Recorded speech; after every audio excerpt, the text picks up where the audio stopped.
I think the initial strikes would be designed to try to drive home the point that the Iranian regime seems to have not gotten yet, that they really don't have that many options. By the way, call me Richard. Oh, okay. Well, if you could call me Sir Baker, that would be terrific. I really enjoy that. I'd like to be called Baroness Hazarika, actually. So, Hello, and welcome to One Decision. I'm your guest co-host, Ayesha Hazarika. I'm a broadcaster, and I'm also a member of the House of Lords, Baroness Hazarika. And I'm joined by our co-host, as ever, Sir Richard Dearlove. Hello, Sir Richard. Hi, Ayesha. Or maybe I should call you Baroness. I'll call you Sir. You can call me Baroness. I'm actually not in the UK at the moment. I'm in the States, sitting in the beautiful valley of Aspen in Colorado. Beautiful. Well, I am in quite a drizzly London, very near Parliament. But look, this week we're marking 4 years of fighting in Ukraine as President Putin's war grinds on. The United States is weighing strikes on Iran, and Cuba is in crisis. In moments like these, accurate on-the-ground intel is everything. And that's exactly what our guest has spent a career providing. Mike Baker is a former CIA covert operations officer who spent nearly 2 decades running and supporting intelligence operations in some of the world's most hostile environments. He's also host of the podcast, The President's Daily Brief. Mike, welcome to the show. Thank you very much. It's a real honor to be here with you. Let's begin where the world's attention has been for a number of weeks, and particularly over the last few days, and that is Iran. We are seeing that after this very brutal crackdown, there have been a small number of fresh protests, not as large as the previous, but very anti-regime. We know that the US is building up this military capability across the Middle East. What are you picking up? What is all of this saying to you? I think in a normal environment, we'd probably be able to read the table better, but the Trump administration tends to thrive, and President Trump tends to thrive on sort of, I don't know whether you want to call it strategic ambiguity. It's ambiguity. Now, you could argue that's not a bad thing in a geopolitical sense or for national security purposes to keep the other side on their back foot. But at this stage, with the buildup that's out there in the Middle East from the U.S. military side, it's the largest buildup we've seen since 2003. 2 carrier strike groups, a number of squadrons moved into position, a lot of support assets. It's hard to imagine that entire posture is simply leverage. There's a real anticipation that there will be something popping off in a very short order. Again, what that is, very limited strike or something more sustained, could be a weeks-long campaign. We don't really know. But it appears as if the Iranian regime is certainly acting as if a conflict is coming quickly. And so, Richard, is that your reading of the situation at the moment? Yeah, I think I'm taking the view that it's going to be very hard to deploy all those assets and then just remove them. Mm-hmm. I mean, we saw a long build-up along the coast of Venezuela. And in a way, what happened in Venezuela certainly took a number of commentators by surprise. So we have a direct precedent. There is a new negotiation this week, which Oman is facilitating, which indicates a new meeting of American and Iranian negotiators. But the last interviews I watched with the Iranians, they don't seem to be making any concessions. And if you look at the sort of negotiations that surrounded the last agreement with Iran on nuclear, I mean, they are past masters at spinning this out, putting in conditions, altering the conditions, restarting the negotiations. And I just don't think Trump will stand for that. He wants an imminent decision, and it seems to me all the pointers are unlikely that that's coming. So I'm very much of the view that we're on the cusp of some sort of military activity. And if you actually look at the gas prices, energy prices globally, which I think is a pretty good indicator of what the market thinks, I think we're on the cusp of a military action, personally. I think Sir Dearlove is absolutely correct. That opening comment about how you can't deploy these assets and pull them back with some justification that you've reached a limited deal. And the Iranian regime so far has refused to expand the negotiations beyond an element of their nuclear program. So they're not. By the way, call me Richard.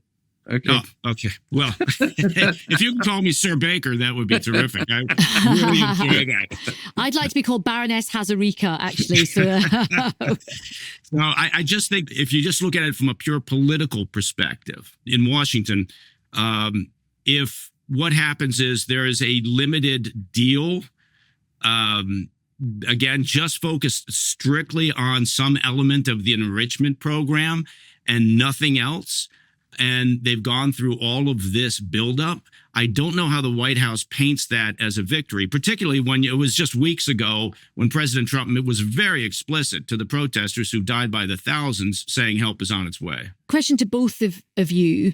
How does the White House frame a potential strike?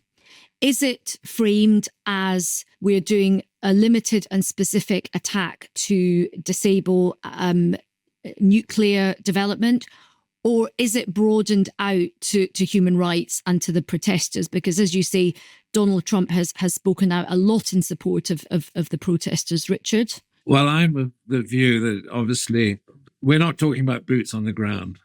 We're talking about some sort of aerial attack. I think that the targeting, if it happens, will be the supreme leader, putting it bluntly, and the people around him, the command and control of the IRGC, and these sort of biker gangs which are under IRGC control, which were so lethal in the demonstrations, which of course had such a massively high casualty rate. I think the objective will be to knock over the regime, or to destabilize it to the extent that it's knocked over then by the Iranians themselves. Of course, this is a huge gamble because you don't know what the outcome will be, but something along those lines. And I think it's important, thinking about Iran, to draw a distinction between the Iranian military and the IRGC, and maybe out of this will come some sort of patriotic Iranian regime of a different color and a different ideology. And that's a pretty wild prediction, but that's the sort of scenario I think we're looking at. And it's important to include in this, of course, the Israeli participation, because they hold the key in terms of detailed intelligence. Mike, do you agree with that? I do. I think there's credible reporting over the past handful of days that indicates the regime, the Iranian leadership, have gone through the process of succession planning. In the event that Khamenei is killed in a targeted strike or just in some incident, they've tried to identify 3 or 4 next layers of leadership to ensure that the Islamic Republic stays viable during the course of the war or afterwards. I think the initial strikes, whatever that target package looks like, would be designed to try to drive home the point that the Iranian regime seems to have not gotten yet, that they really don't have that many options. They're still acting as if they're in the driver's seat in the way that they dictate the terms for these indirect negotiations that have been going on. So I think that there would be that effort. And then perhaps if that doesn't work, we move into a longer term campaign, possibly weeks long. It's interesting seeing some of these fresh protests popping up again, very anti-regime, very anti-Khamenei. And, he has recently given a speech saying that those that took part in the January protests had been naive and inexperienced and they were deceived, but they were still part of the family, as you will. Do you think those very brave protesters, because there was a very, very authoritarian crackdown, the figures are pretty high. Do you think that these latest protesters are feeling emboldened by the fact that there is this US military buildup in the region? Do you think they think actually America will sort of swing in some way to help them, Mike? Well, there's been a history of that not happening. The international community has been pretty feckless over the years. I think there was a burst of hope when the White House, when President Trump made that comment that help is on its way. But then it morphed, it changed. And suddenly, the red line was not killing protesters, which again, they did by the thousands and detained by the tens of thousands. The red line then became, well, you have to sit down and negotiate over your nuclear program. I would add is that there's no opposition leadership. You've got an amorphous group that is clearly massively dissatisfied with the regime.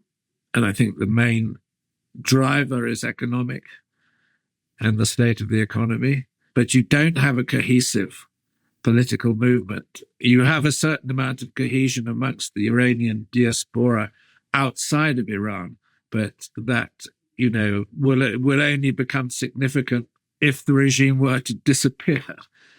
So I think it's very, very difficult to predict how this plays out.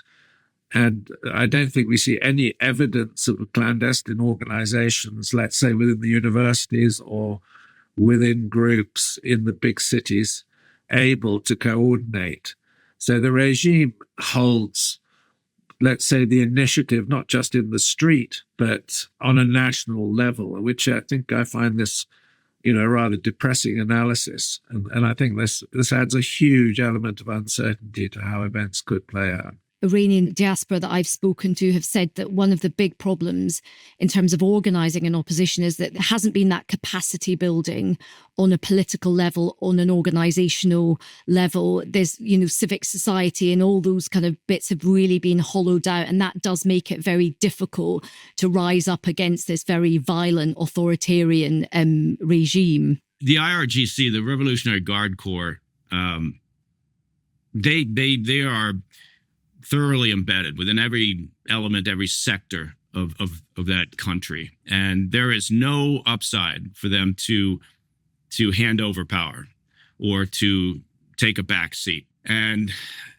when you have an angry population, which they do, look, the regime is right now is dealing on two fronts in a sense, right? They're trying to understand how to deal with the military conflict from external, from the U.S., from Israel. And they're also trying to understand how to suppress the population in the event there is a conflict. One of their big concerns is what happens if this unrest builds in the cities during the course of any military conflict. So they're expending a great deal of resource working to keep their boot on the neck of the population, as it were.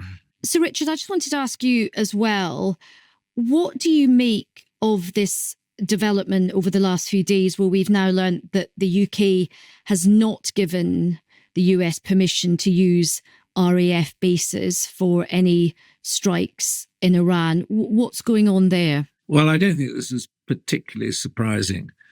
What we're talking about are US Air Force assets at Fairford in Gloucestershire. If you're going to, as it were, carry out an attack on a foreign country using those assets, the arrangement in Fairford is you have to get the permission of the British government. And I would say that if you look at the views of the present government, Starmer, to an extent, is the prisoner of aspects of his party. He hasn't got a free hand in this.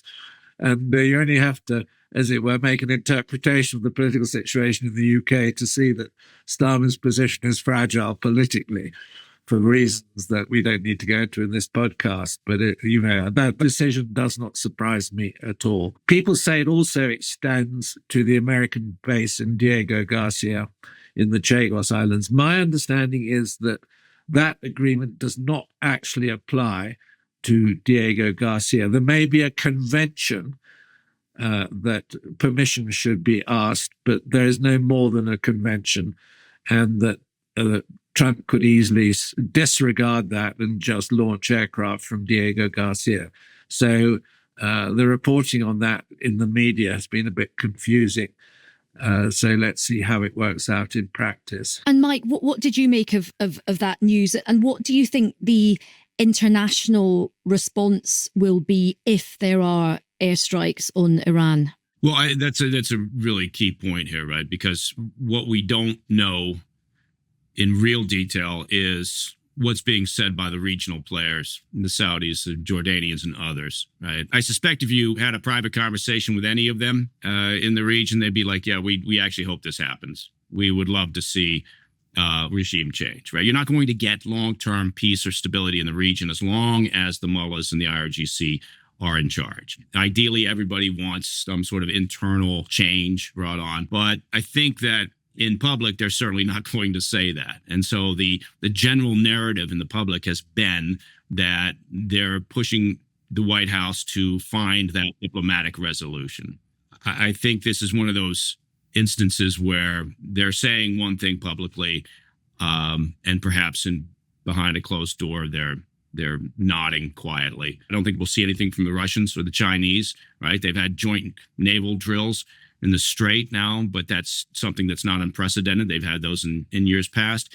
You just look at recent examples where the U.S. was engaged in action that you could have argued maybe the Russians, the Chinese would be a little more forceful. They weren't. They stood by. The Chinese in particular, they always act ruthlessly in their own best interests.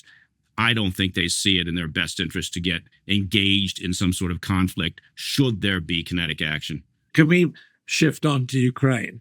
It's the 4th anniversary, more or less, this week of the invasion. The key issue I would like to understand from your perspective is where you believe the US now stands in relation to Zelensky.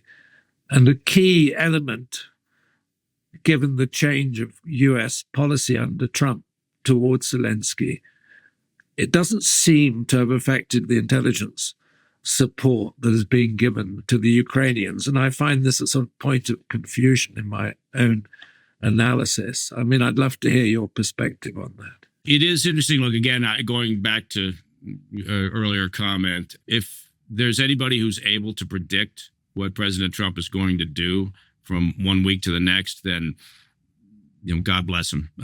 It's proven to be almost an impossible task. Now, he's got a track record, obviously, so far of bouncing back and forth, right? So one moment he's frustrated and expressing irritation with Zelensky. The next, he seems to have run out of patience with Putin. That only goes so far. And then he's back to, saying that it's down to Zelensky and Ukraine to come up with a deal, which is where he is right now. More importantly is what you pointed out, I think, and you know this far, far better than I do, but oftentimes there can be this public disagreements, and off the radar, there continues to be a working relationship on the intel level. And that's where we are. I think there continues to be, despite sort of the mixed messages from the White House on occasion. And again, his supporters will say that's strategic, the way that he's doing this. I think there continues to be a great deal of support in the Pentagon, up on Capitol Hill, elsewhere, for Ukraine and for providing continued support in some fashion. I don't see us backing off of that, and I don't see us stopping that intel support. There was a blip a while back where, they pulled that intel support briefly, but that's a bridge too far, I think, even for Trump when he does express frustration with Zelensky. Talk us through how you think specific US actions have actually influenced Moscow's calculations, Mike.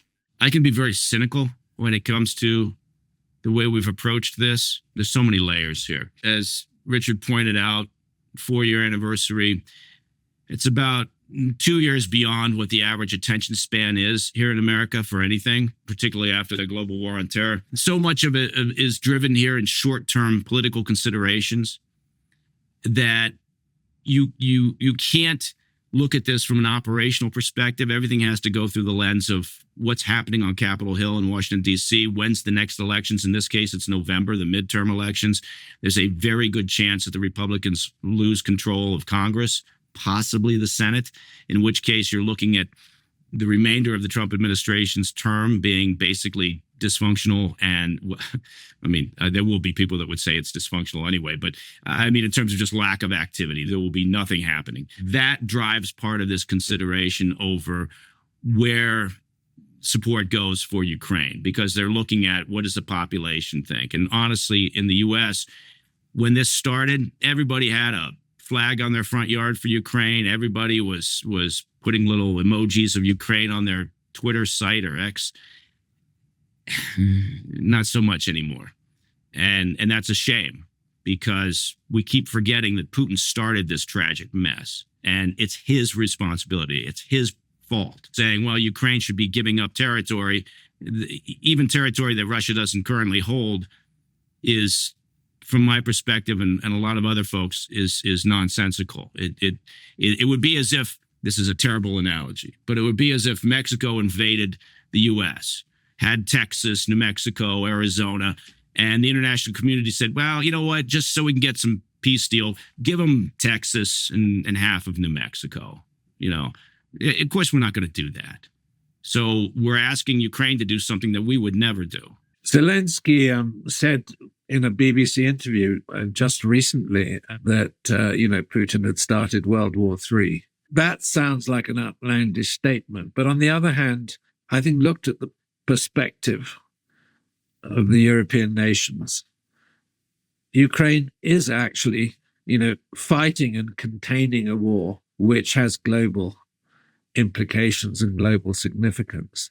I mean, how do you see this now evolving? Because there's no apparent end in sight. I think we know quite clearly, and you've made that very graphic comparison, the Ukrainians are not going to concede territory which the Russians haven't occupied. They're not going to concede it anyway, de jure. They may have a ceasefire. So, this war could just drag on. I mean, 4 years is one hell of a long time. And, if there's no end in sight, it could drag to 7 years. Wariness comes in somewhere. But I mean, I'd be fascinated, Mike, on your sort of longer term perspective as to where this may be going. Apropos of nothing, Richard and Ayesha, my favorite museum anywhere is the Imperial War Museum. And I was over there not that long ago. I had my boys with me. I've got teenage boys, and walked them through the World War I exhibit. Oh, yeah. Which is a terrific piece of work. And when you realize we've been going through that same mess, and we thought that's never going to happen. Of course, then we had World War II. But the idea that we've got this land war going on, it's trench warfare, grinding efforts to claim 100 meters of territory is astounding. So trying to predict where this goes is about as difficult, I think, as predicting what President Trump's going to do from day to day. I do think that Putin sees no downside to continuing. He's got the manpower advantage, obviously. Some say 3-1. I think he feels that he can continue. He probably feels, even despite the reality that NATO is stronger now than it was before he started this invasion, I think he believes he can still have a go at splintering European Union opinion. And given Hungary and Slovakia's behavior, perhaps he's correct. I guess maybe it's the product of all that time working for the agency, but I tend to be a fairly pessimistic individual. And so I do think this is going to grind on, certainly through this year, next year. I see no off-ramp that Putin's looking for. And I think that it appears anyway, you would know this better than I, but it would appear that the EU continues to believe that this is a fight worth fighting. Following on from that, Mike, from what you're saying, sounds like you're saying that Putin really does have the cards in this, in the sense that if he just wants to carry on feeding the meat grinder, carrying on with this, he will just do that. No matter how tough Trump talks about Putin, he's not going to get Putin to change his mind. Do you think all the sort of power does sit with Putin, even though Ukraine has done pretty well in terms of how it's defended itself and on a military basis has overexceeded people's expectations? But do you think Putin, when it comes down to it, he is the one that's in control of this?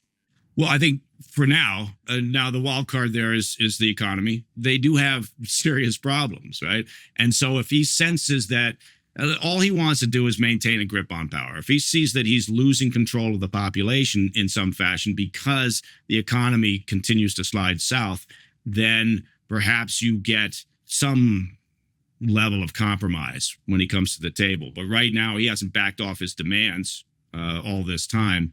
And I think he does think, I don't know whether he thinks he's holding all the cards, because again, efforts to squeeze the revenues on the Russian energy sector have had success.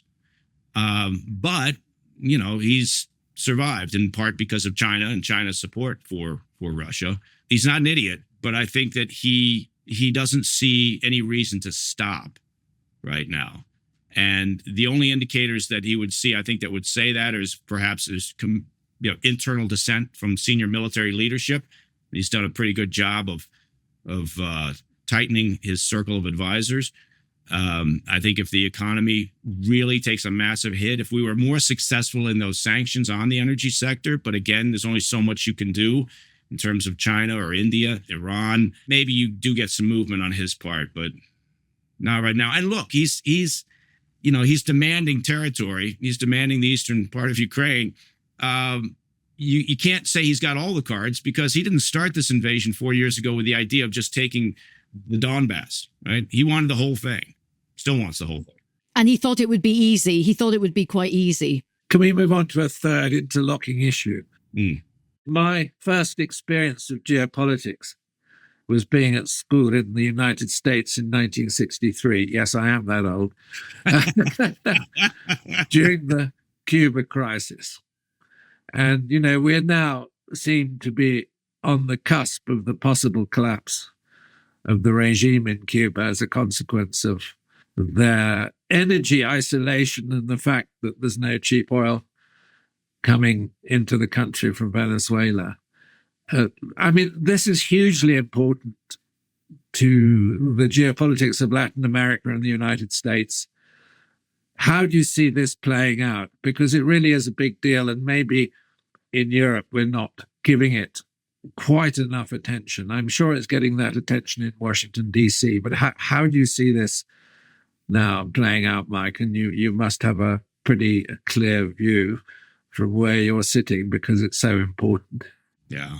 Well, Cuba sits, 90 miles south of Florida. I'm glad you brought this up, because the potential shift in that region in Latin America is massive, right? If it goes in this direction.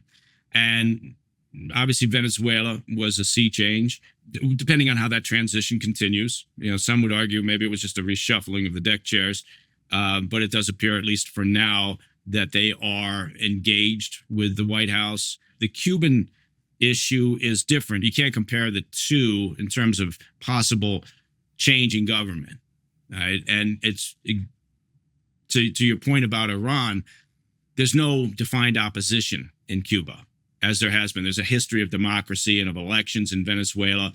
There were characters that you could target, and they did, and had off-the-radar discussions prior to the capture of Maduro, set the table for that. But there's not that in Cuba. The regime has been very good, much like the Iranian regime. It's suppressing any ability for an opposition to surface. The security apparatus in Cuba is extremely efficient, built by the old Soviets. And so it's a much more difficult process. But by all accounts, they are existing on fumes. It is a massive crisis. There are reports that there have been some back channel communications, interestingly, with the grandson of Raul Castro, the former president, the younger brother of Fidel. Raul Castro is now 94, 95 years old. But his grandson, Raulito, apparently, if the reports are accurate, has had some conversation with Marco Rubio, Secretary of State. And so it's interesting if that's the approach, if they're thinking, well, maybe we need to target someone like that, with the idea that it's a bit of a page off the Venezuelan process. You find somebody who can maintain some level of consistency, or at least allow a transition without chaos. So that is interesting. But look, there's no doubt that, if you could affect internally a change in Cuba, that it would be better for the Cuban people. And where are the Cuban people at the moment? Because, you've got a situation where schools are shut, universities, non-essential state offices. I mean, it feels like the country is in crisis. What do you think the mood will be of ordinary Cuban citizens? There's generations that know nothing else, right? This is what they know. And so, and then you've got a very, very vocal Cuban-American community, again, just 90 miles away in Florida, primarily. So I suspect that 3 years ago, 4 years ago, they would have bought into the line that this is all just, a U.S. capitalist effort to overtake Cuba. I think now, with the state of the economy, and as you pointed out, the shutting down of all basic infrastructure and the problems that the people are having, who knows? Perhaps they'll welcome, as Richard said, Iran is driven in part, significantly by economic troubles, which led people out into the streets. So that has to factor into this. It's just, I would just caution that even though it's Cuba, we're not talking about a massive country. It could still be messy. And then you've got the outside external concerns. You've got Russia, who looks at that. You've got China, which had, over the years has been busy trying to establish themselves there as well through communications capabilities. So it's that same problem that you always face. What backfills, what comes in behind? I think we have a new emerging American geopolitical policy. Political change without regime change. Because if you look at Venezuela, you look at Iran, you look at Cuba, there is a consistency here where, you want to see a different regime. And I think Venezuela is very interesting in this respect. So you leave what's there in place, but you then begin to pressurize the country over time. And I can see perhaps the same model emerging in Cuba. And I've noticed too these conversations with Castro's grandson, who clearly, I think ideologically, is looking in the direction of, let's say, mild capitalism in Cuba to try to regenerate the economy. Is there anybody in the White House perhaps thinking like that?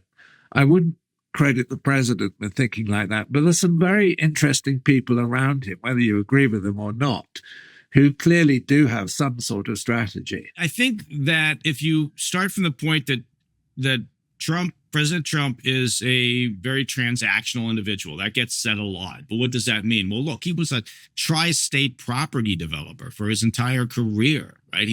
That's what he's done. He makes deals. So people talk about it a lot. They talk about his book, The Art of the Deal, and all that. But there's truth to it, because that is, again, we all exist based on our own life experiences.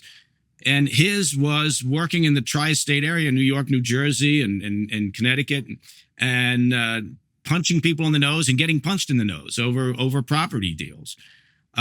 So I think he also has been fairly clear that he is not a fan of long-term conflicts, of long-term engagements like Iraq, Afghanistan. And so I think he wants to avoid that. So I think he looks at these situations in very short bursts. He looks at Venezuela and says, okay, how do we get a deal? Right. And to your point, you're absolutely right. He wants change, but he doesn't want that to involve a 20-year conflict. So everything he does is in these bite-sized pieces of negotiation, of use of leverage, which he clearly has no problem using military posture for leverage.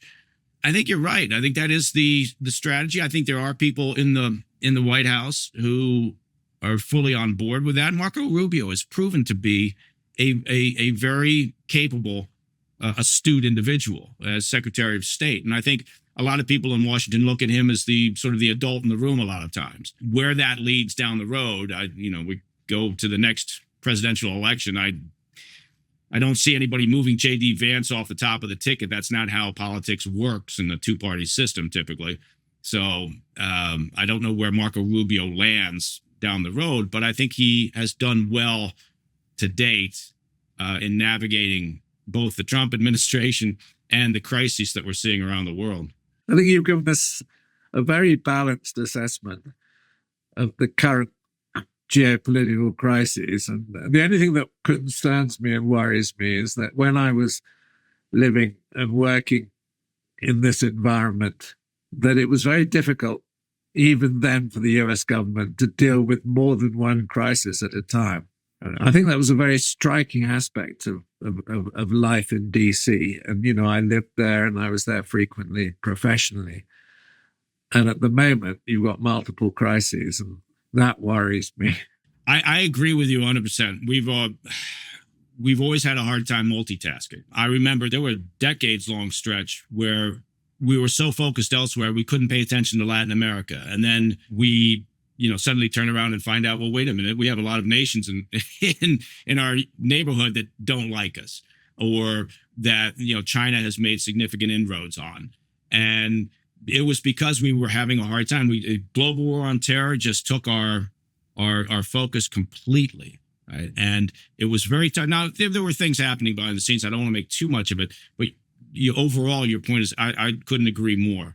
And now, when we have all these hot spots, all these crises around the world, yes, you have to hope that you've got your A-team well focused, and that we are able to keep all these plates spinning at the same time. Now, before we bid you farewell, Mike, what is the one? That sounds very permanent, doesn't it? It does. Wow. Sounds like you're on your way out. Sorry. Well, that was the last we saw of him.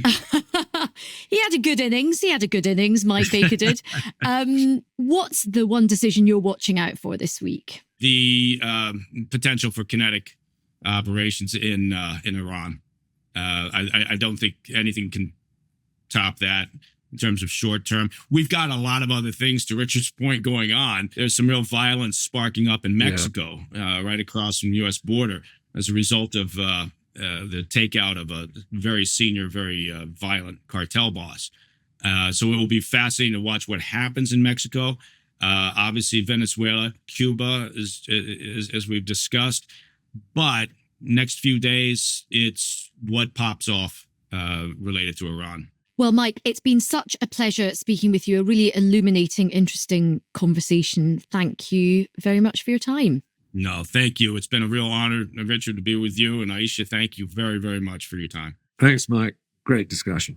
So, Richard, I found that such an interesting conversation that we've just had with Mike. And I think my main takeaway is his sort of quite honest but depressing assessment about the situation in Ukraine, particularly his analogy with the visit to the Imperial War Museum and reflecting on the First World War. We are in the 4th year of this conflict. And at the beginning, I think people just thought this would be over very quickly. And I think my big takeaway is that this does feel like it's quite a relentless, never-ending conflict at the moment.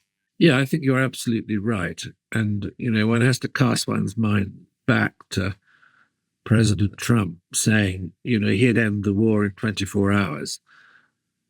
And in fact, here we are 4 years later. Well, if you include the period back to the invasion of Crimea, a lot longer, we are, yes, in a seminal European conflict, which has huge consequences socially, politically, economically, and really will dictate the sort of future defense and security strategy of the European continent. So I found his comments, very well informed, very balanced. And I think what's striking is, despite the pessimism, you can talk sensibly about the US administration under Trump when so much commentary is outlandish and emotional. And I understand that, but it doesn't actually get us anywhere in trying to sort of analyze the geopolitics of our world. And I mean, at the center of it sits these two issues at the moment, Ukraine and Iran. And we couldn't be at a more poignant and difficult moment, I think. I really agree with that. And I think he explained brilliantly about just how many fronts on which we're fighting at the moment. And, Latin America becoming this geopolitical hotspot is really interesting as well. But as you said, I think it's really important to be able to analyze and dissect and join up the dots. And you made a great point about the threads that are linking these things together in a way which is clear-eyed, because whether you love Trump or whether you loathe Trump, he's here for a while. He is shaping geopolitics, and you have to be able to discuss and analyze the reality of what he and his team are doing away from the hysterics. Yeah, you've got to face the reality. And I've always said that about Trump, that he's the president of the United States. However uncomfortable you feel about that, it's a fact we have to live with, and we're going to have to live with for quite a long time. So how these events play out in the next months, I think Iran is a very potent example because it's so imminent. Of course, Ukraine is really the long-playing record, which is going to play for a very long time. But the two issues are interconnected in an extraordinary way. We'll be talking about these two issues on the podcast, I'm absolutely sure, for a long time to come, because they have such importance. Whether you're living in the UK, living in the United States, living in Europe, they're going to impact all of us.